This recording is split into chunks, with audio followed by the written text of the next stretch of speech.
once strong bond, rooted in shared history, culture, and language, is now showing cracks. Water disputes, visa restrictions, border killings, drug smuggling, and minority issues have strained trust.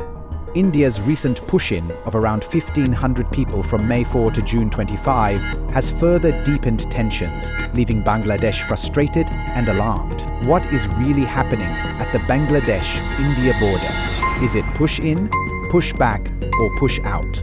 Let's first get familiar with three terms.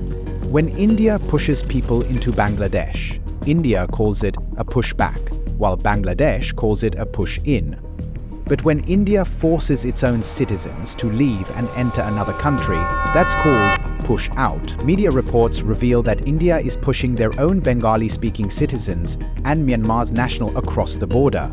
The greatest astonishment arose when it became known that India has been pushing its own nationals into Bangladesh.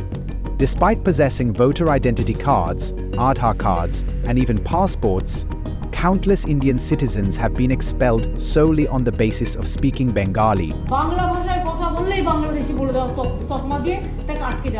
Push-in, a well-planned and deliberate action from India's side. The drive to expel illegal Bangladeshis gained momentum in India after the Pahalgam attack, triggering renewed anti-Muslim sentiments across the country and an excuse to expel vulnerable Muslim groups, such as the Rohingya or the Bengali-speaking Muslim migrants. Lawful citizens with valid documents are being forcibly pushed into Bangladesh, some from as far as Gujarat to Khagrachari. This is no longer an isolated incident. Victims are coached on what to say and threatened with violence if they resist. Many pushed-in Rohingya from India are registered refugees with UNHCR. The RRRC, Refugee Relief and Repatriation Commissioner, has recently detected 117 Rohingyas from India in many camps of Cox's Bazar.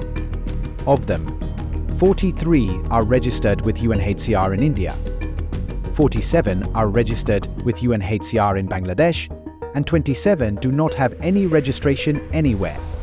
According to international law, they cannot be forced into Bangladesh. If repatriated, it must be to Myanmar. Bangladesh has provided temporary shelter on humanitarian grounds, but not all Rohingya are Bangladesh's responsibility. Where human rights are neglected and international laws are violated, for any sovereign state to forcibly blindfold and mistreat people, including women and children, and then abandon them in the sea or any desolate areas without food is utterly unacceptable.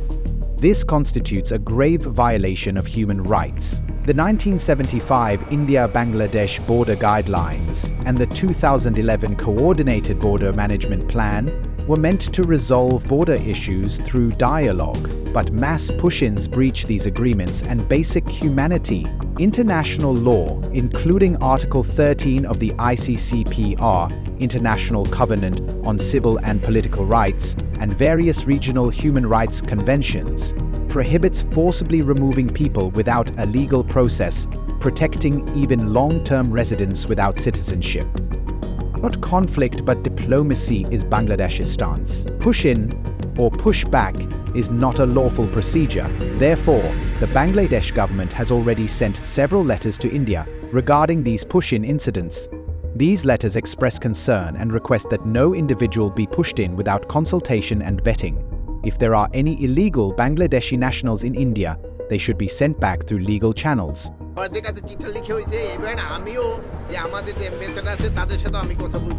আমাদের foreign অ্যাডভাইজারের সাথেও কথা হয়েছে, আমাদের যে খলিলুর রহমান সাহেব ওনার সাথেও কথা হয়েছে, ওনারা ওই সাথেও যোগাযোগ করতেছে diplomatic level যেন এই জিনিসটা সমস্যার সমাধান করা যায়। Bangladesh has never refused to accept genuine Bangladeshi citizens. Regarding the more than 3,000 illegal Indian nationals residing in Bangladesh, Dhaka has consistently emphasized that their return should follow proper procedures.